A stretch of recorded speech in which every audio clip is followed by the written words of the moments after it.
তুমি কি করছো?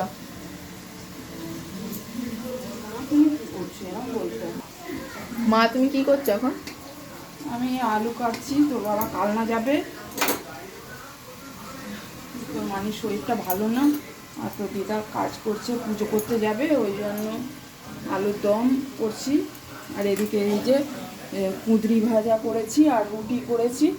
এই যে গরম গরম এক্ষুনি রুটি করলাম, আর এই যে আলুর দমটা করে নিচ্ছি। দিয়ে তোর বাবা যেটা দিয়ে খাবে খাবে, আর বাকি সবার খাওয়া হবে। ওই জন্য আমার তো খাওয়া হয়ে গেছে। তুই কী খেলি? দাদু এনে দিল বান রুটি, ওইটা খেলাম। তাহলে রুটি খাবি না? না ভালো করে আলুর দম করছি, পেঁয়াজ রসুন দিয়ে। না, আমি খাবো না, ভালো।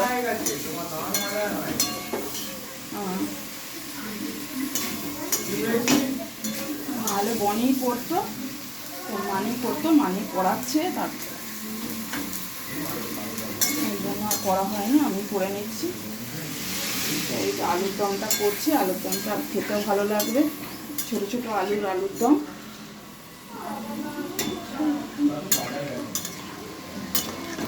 হলুদটা মনে হচ্ছে একটু কম হচ্ছে।